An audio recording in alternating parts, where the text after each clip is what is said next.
Picture a howling blizzard in 1871 Kansas, where 21-year-old Clara Whitfield, abandoned and pregnant, clings to life in a rotting stable, cast out by a town that swore to protect her. Betrayed by the man they revered, she faces death alone, until hoofbeats pierce the storm, and an Apache stranger risks everything to keep a promise she never knew existed. Will the truth buried in her father's blood save her, or will the town's lies bury her forever? This story's ending has left millions in tears. Stay to discover why one child's cry rewrote a forgotten frontier. Hit subscribe, share where you're watching from, and don't miss what unfolds when dawn breaks over redemption. The December wind screamed through the splintered walls of an abandoned stable on the edge of Redemption, Kansas in 1871, clawing at Clara Whitfield's shivering frame like a pack of hungry coyotes. At 21, she was a ghost in her own life, cast out by the town that once called her daughter. Her swollen belly, heavy with a child no one wanted, had turned her into a pariah. Hours ago, the Hollister family, pillars of Redemption's church-going elite, had loaded her into a creaking wagon, driven her to this forsaken outpost, and dumped her with a single, threadbare blanket. Martha Hollister's parting words cut deeper than the cold. "If God wants you alive, girl, you'll make it." Clara clutched the blanket, its frayed edges useless against the blizzard's bite. The stable reeked of moldy straw and forgotten horses, its roof sagging under snow. Labor pains ripped through her, each one a brutal reminder of the night. Caleb Hollister, the town's untouchable patriarch, had pinned her in the dark, his whiskey-soaked breath hissing threats to keep her silent. She'd swallowed her shame, but her body betrayed her, and now the town had judged her guilty. No trial, just whispers in pews and cold stares at Sunday service. They didn't care about the truth, only their precious honor. She sank into the straw, her breath fogging in the dim light of a dying lantern. Pain blurred her vision, but memories cut sharper. Her father, Samuel Whitfield, a railroad surveyor with a stubborn streak, had died 3 years back in a gun accident nobody questioned. His last words haunted her. "The maps, Clara. They're lying about the land." She'd been too young to understand then, too broken to dig deeper. Now, alone, she wondered if his death was tied to the secret she carried, the child of a monster who wore a saint's mask. Another contraction seized her, and she bit her lip until it bled, stifling a scream. The cold was a thief, stealing her strength, numbing her fingers. She whispered to the child inside her, "I'm sorry you're coming to a world that hates us." The lantern flickered, its flame dancing like a ghost about to flee. Clara's eyes darted to the stable door, half expecting Caleb to send men to finish what he'd started. A girl like her, with no family, no voice, was easy to erase in a town like Redemption. Then, through the storm's howl, came the thud of hooves, steady, deliberate, cutting through the wind. Clara's heart pounded, fear choking her. Was it Caleb's men, come to silence her for good? She dragged herself deeper into the shadows, clutching a rusted pitchfork like it could save her. The door creaked open, and a silhouette filled the frame, tall, lean, with long hair whipping in the gale. Not one of Caleb's hired guns, but an Apache, his eyes scanning the dark with a predator's calm. Clara froze, tales of savage warriors flashing through her mind. Yet his face, weathered and sharp, held no malice, only a quiet resolve. "You still breathing, girl?" His voice was low, rough-edged, but clear, carrying the weight of someone who'd seen too much. "This land ain't done with you yet." He stepped inside, snow dusting his deerskin coat, and knelt a few feet away, keeping his distance. "Name's Taza. I knew your pa, Samuel Whitfield." Clara's breath caught, the pitchfork trembling in her hands. "How do you know my father?" Her voice cracked, raw from pain and distrust. Another contraction hit, forcing her to grip the straw, her body betraying her defiance. Taza's eyes softened, but his tone stayed firm. "Samuel was the only white man who didn't spit on my people's rights.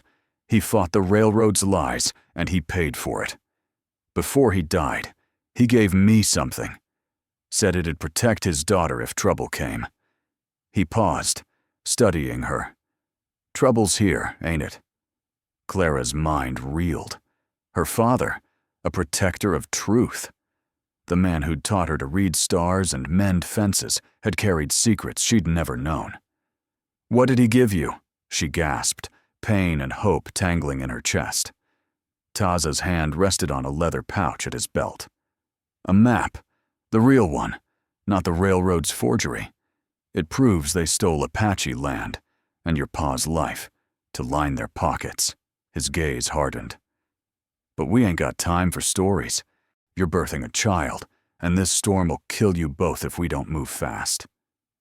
He stood, scanning the stable, then called into the night in a language Clara didn't understand. Hooves faded into the distance. His brother, she guessed, sent for help. Taza turned back, his voice steady. "Hold on, Clara Whitfield. You're not dying in this hellhole, not tonight." As the wind roared and pain tore through her, Clara clung to his words, a lifeline in the dark. The Apache stranger, tied to her father's ghost, had walked into her doom with a promise she didn't yet understand. But the hoofbeats of Caleb's men could follow, and redemption's lies were closing in. Clara's fingers tightened around the pitchfork's splintered handle as Taza's promise hung in the air, a fragile spark against the blizzard's roar. The stable's walls groaned, and her labor pains surged, each one a hammer blow to her fading strength. But the Apache's words, tied to her father's ghost, lit a fire in her chest. She wasn't just fighting for herself anymore. The door banged open, and a gust of snow heralded the arrival of Kina, an Apache midwife whose face was etched with the hard lines of a life spent defying the frontier's cruelty. Her silver-streaked braid swung as she knelt beside Clara, her hands moving with the sureness of someone who'd pulled life from death's jaws before. "Breathe, girl," Kina said, her voice like gravel over stone. "This child's coming, storm or no storm."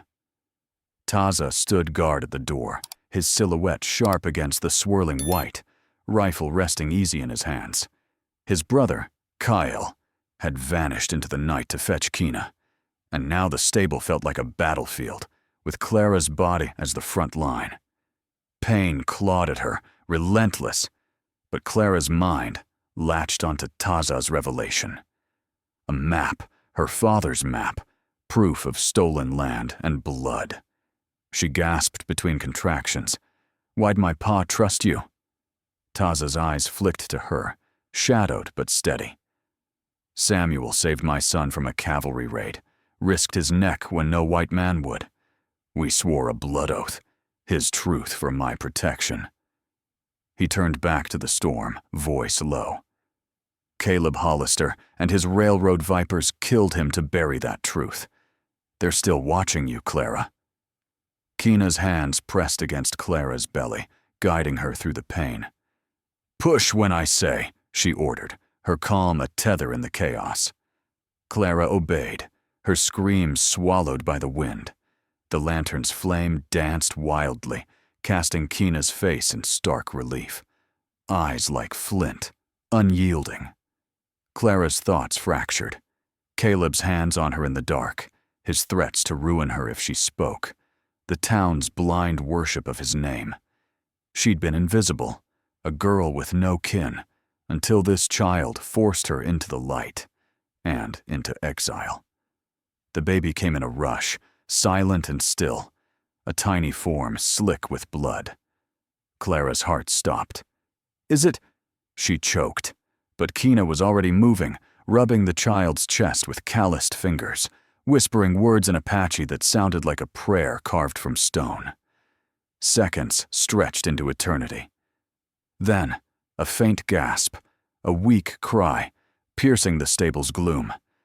Kaina wrapped the girl in a deerskin cloth and laid her on Clara's chest. "Your daughter," she said, voice softening. "Name her something fierce." Clara, trembling, whispered, "Grace, for the fight she's already won." Taza stepped closer, his rifle still at the ready. "She's strong, like her ma." But his eyes darted to the door, tension coiling in his frame. "We ain't safe here. Words spreading in redemption. Folks saying Apaches snatched a white girl. Caleb's stirring up a posse to save you." Clara's gut twisted. She knew Caleb's game. He'd kill her, call it a rescue, and bury his sin with her. "He wants me dead," she said, clutching Grace. "Because I know what he did." Taza nodded, his face grim. "And because you're Samuel's blood. That map can ruin him, expose the land he stole, the lives he took. We need to move, get you to my people's camp." Kaina packed her herbs, her movements swift. "The child's stable, but you're weak, girl. Can you walk?" Clara's legs felt like sodden timber, but Grace's warmth against her chest steeled her. "I'll crawl if I have to." As they prepared to slip into the storm, hoofbeats thundered. Too close, too many. Taza cursed under his breath, peering through a crack in the wall. "Kale's back, but he's got company. 3 riders, armed, Caleb's men." Clara's pulse raced. The stable, her prison, was now a trap. Kaina handed her a small knife, its bone handle cold in her palm. "Hide if it comes to it," she said. Taza slung his rifle over his shoulder, his voice a low growl. "We're not running yet. Kyle'll lead 'em off. Buy us time."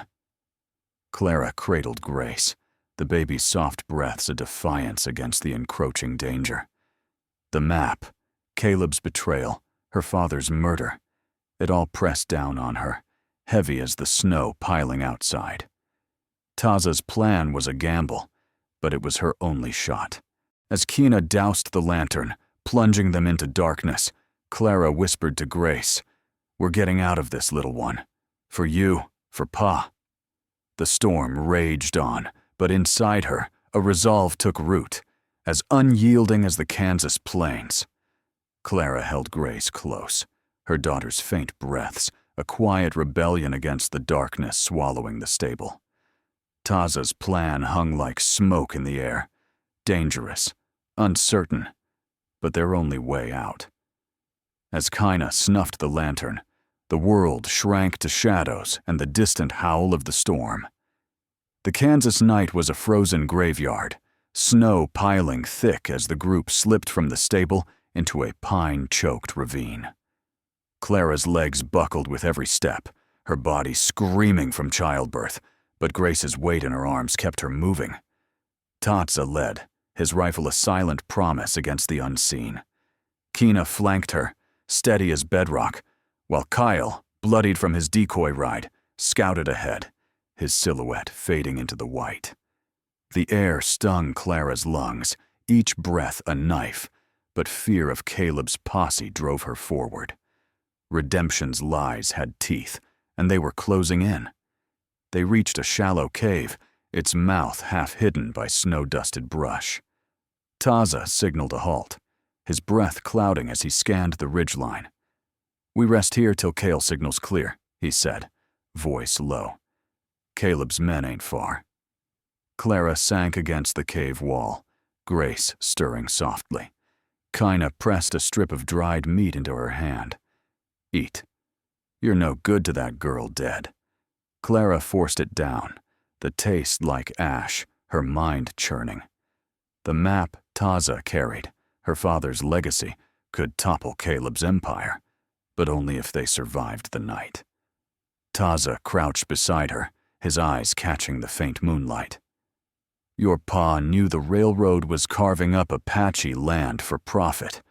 He drew the true map, showed where their claims lied. Caleb had him killed to keep it buried. Clara's fingers tightened around Grace. Why didn't Pa tell me? Taza's jaw clenched. He wanted you safe. Thought truth would outlive him. It's why he trusted me to find you. The weight of her father's sacrifice settled on her, heavy as the snow outside. Samuel Whitfield had died for honesty in a land that rewarded greed. Clara's gaze fell to Grace, her tiny face peaceful despite the cold. A dark thought slithered in. Maybe Grace would be safer without her, raised by Keena's people, free of redemption's poison. The idea clawed at her, born of exhaustion and fear. She could vanish, let Caleb think her dead, spare her daughter a life marked by her shame.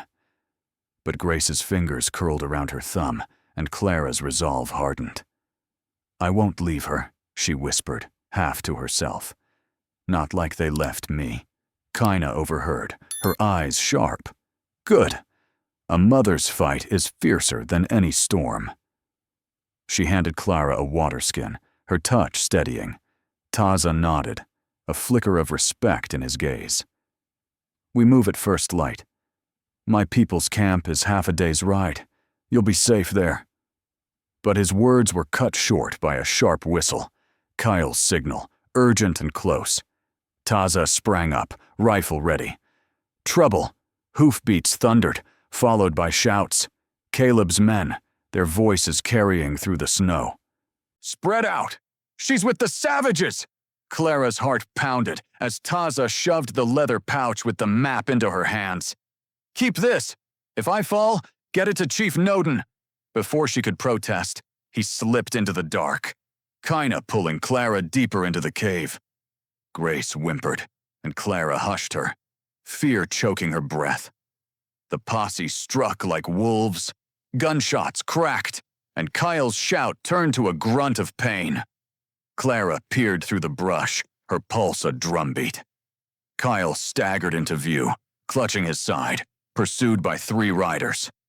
One, a wiry man with a scarred face, yanked the map pouch from Kyle's belt, laughing. Got their little secret. Taza fired from the shadows, dropping one rider, but the scarred man spurred his horse and vanished with the map. Kyle collapsed, blood staining the snow. Taza reached him, dragging him to cover, but the third rider circled, closing in. Clara's hope crumbled. The map, her father's truth, was gone, and Taza was pinned down, outnumbered. She clutched Grace, the cave's walls pressing in like a tomb. Redemption had won. Caleb's lies would bury her, just as they'd buried her father. She felt like that girl in the stable again, powerless, discarded. Yet, as the gunfire faded, a new sound rose. Hooves, many, steady, not Caleb's men. Taza's grim face broke into a faint smile. Noden, he whispered. The Apache were coming. Clara's heart surged, but the fight wasn't over. The map was lost, and redemption waited. If this story of defiance in the snow stirs you, hit subscribe to join us for what's next. Clara's stand is just beginning. The hoofbeats of Chief Noden's warriors thundered through the snow, a lifeline pulling Clara from despair's edge. Taza's whispered, Noden, lingered, a spark of hope as she clutched Grace in the cave's shadows, the lost map a fresh wound in her heart. Dawn bled gray over Redemption, Kansas, as Clara, Taza, and Keena emerged from the ravine, flanked by Noden's Apache riders. Kyle, bandaged but grim, rode beside them, his wound a badge of their narrow escape. The town loomed ahead, its church steeple stabbing the sky like an accusing finger. Clara's legs trembled, not from cold, but from the weight of what lay before her, facing Caleb Hollister, the man who'd stolen her body, her father's life, and now the map that could have broken him. Grace's soft weight in her arms was her anchor, each breath a vow to fight. Noden, his face carved from years of broken treaties, led them to Redemption's town hall, a squat building where the townsfolk judged sinners and swapped lies. Word of the Apache's arrival had spread, and a crowd gathered, their faces a mix of fear and scorn. Clara felt their stares, some pitying, most damning, as she stepped forward, her torn dress and newborn marking her as the outcast they'd banished. Taza's hand brushed her shoulder, steadying her. "Speak your truth," he said, voice low. "They can't unhear it." Inside, the hall smelled of wax and righteousness, lanterns casting long shadows on the plank walls. Caleb Hollister stood at the front, his tailored coat a mockery of his rotten core. His wife, Martha, flanked him, her lips pinched tight, while his hired men, scar-faced included, lurked near the door, hands on revolvers. Caleb's eyes locked on Clara, a predator's glint beneath his pious mask. "So the fallen girl returns," he said, voice smooth as snake oil. "With savages, no less. What lies you spinning now?" Clara's throat burned, but Grace's warmth fueled her. "No lies," she said, her voice steady despite the tremor in her hands. "You killed my pa, Samuel Whitfield, for his map, the one proving you stole Apache land for the railroad. You forced yourself on me, then left me to die in that stable to hide your sin." The crowd gasped, whispers rippling like wind through sagebrush. Martha's face paled, but Caleb laughed, sharp and cruel. "A whore's tale, nothing more. You got no proof." Taza stepped forward, his presence a quiet storm. "She's got witnesses. Apache scouts saw your men gun down Samuel 3 years back. We don't forget, Hollister." Noden nodded, his voice cutting through the murmurs. "Your railroad carved our land with blood. Samuel's map named you." Caleb's smile faltered, but he waved a hand. Words from heathens, worthless in a white man's court. Clara's hope wavered, the stolen map a ghost between them. Then a creak broke the tension. An old man, Jacob Turner, rose from the back, his cane tapping the floor like a judge's gavel. The retired lawyer, once her father's friend, held a leather folder. "Maybe this ain't so worthless," he said, voice gravelly but firm. He unrolled a document, a duplicate of Samuel's map, its ink faded but clear, marking the true boundaries Caleb had buried. "Samuel left this with me. Said if his girl ever needed it, I'd know the time." The hall fell silent, the air thick as gunpowder. Caleb's face twisted, sweat beading on his brow. "That's a forgery," he spat, but his voice cracked. Jacob shook his head. "Signed and notarized, 1868. I checked every line. You killed a good man, Hollister, and robbed his daughter blind." Martha clutched her husband's arm, whispering, "Caleb, if this is true." He shoved her off, snarling, "Shut up, woman! I did what I had to. Samuel was a fool, standing in the way of progress." The admission hung like a noose. The crowd shifted, their faith in Caleb crumbling. Clara stepped closer, cradling Grace tightly. "You didn't just kill Pa. You tried to kill me, left me in that stable to freeze. But I'm here, and I'm done being silent." Her voice rang out, a blade honed by pain. Caleb lunged, his hand reaching for his revolver, but Taza's rifle snapped up, freezing him. Noden's warriors tensed, hands on knives, and the hired men hesitated, outmatched. Jacob raised a hand. "This map goes to the territorial judge. Caleb, you're done." The scar-faced man bolted for the door, but Cale blocked him, bloodied but unyielding. Clara met Caleb's eyes, seeing fear where power once stood. Redemption's truth was unraveling, and she'd torn the first thread. As the crowd dispersed, muttering of justice and betrayal, Clara stood tall, Grace's heartbeat her victory. The fight wasn't over. The judge, the law, Caleb's reach. But she'd faced the devil and lived.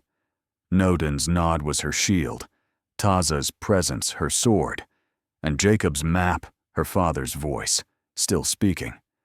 Clara stood in the fading chaos of Redemption's town hall. Caleb's defeat a raw pulse in her veins.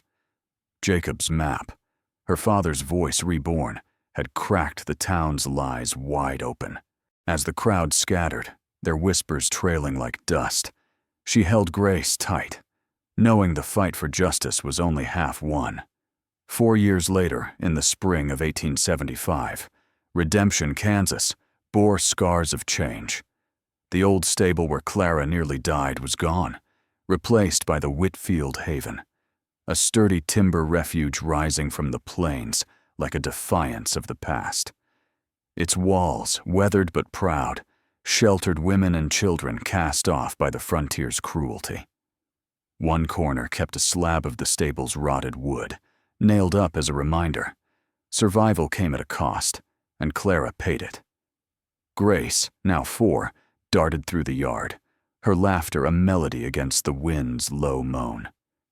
Clara, at 25, was no longer the broken girl of 1871. Her hands, once trembling, now wove futures for others. The Haven offered more than shelter: sewing lessons, midwifery training, and a chance to stand tall. Women like Sarah, beaten near death by a drunken husband, learned to stitch dresses that sold in Topeka, their needlework a quiet rebellion. Clara walked the grounds, her boots crunching gravel, checking the day's work. A new group had arrived: 3 women, hollow-eyed, their children clinging to their skirts. "You're safe here," Clara told them, her voice steady, knowing trust took time. Taza, her shadow and strength, worked nearby, teaching a group of women to tan hides, his hands deft despite years of scars. They'd forged a bond beyond the storm, not in words, but in shared purpose.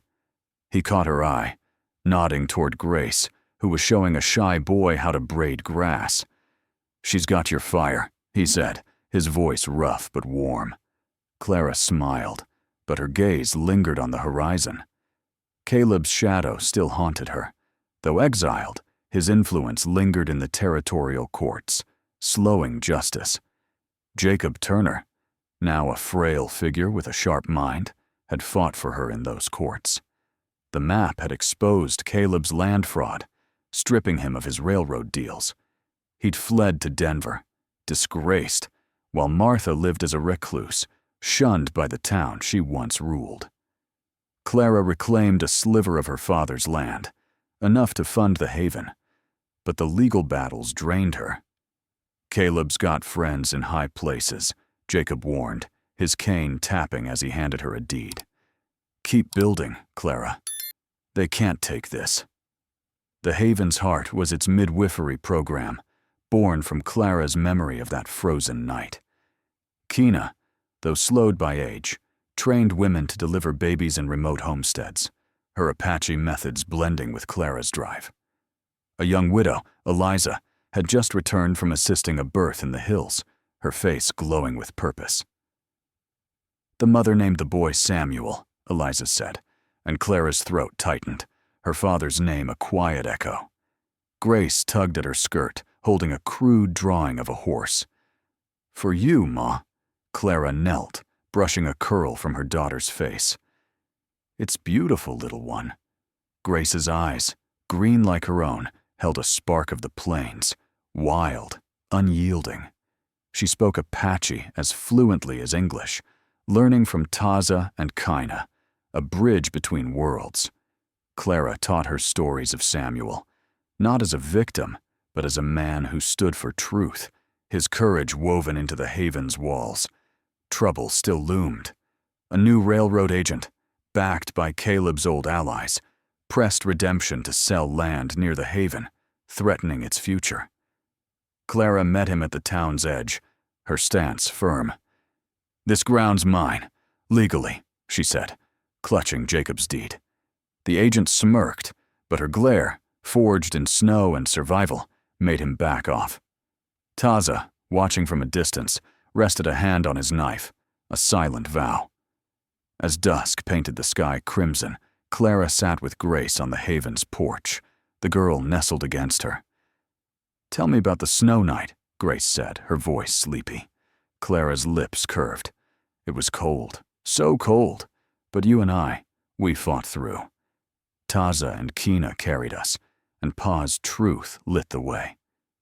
She kissed Grace's forehead. "You're loved, you're worthy, and you'll change this world."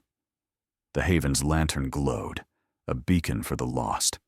Clara's pain had built hope, her father's map a foundation for justice. Redemption wasn't hers alone. It belonged to every woman who walked through those doors, their steps a testament to the fire that no storm could snuff out. What did Clara's stand in that snowy night stir in you? Was it her courage, Grace's tiny fight, or the truth that broke redemption's lies? Drop your thoughts below. Your voice matters. We're grateful you rode this trail with us, feeling every heartbeat of Clara's journey. Stay with us for more stories where pain turns to purpose, where the frontier's dust hides hope. If you're moved by Clara's fire, share this tale, and let's meet again under the next starry sky.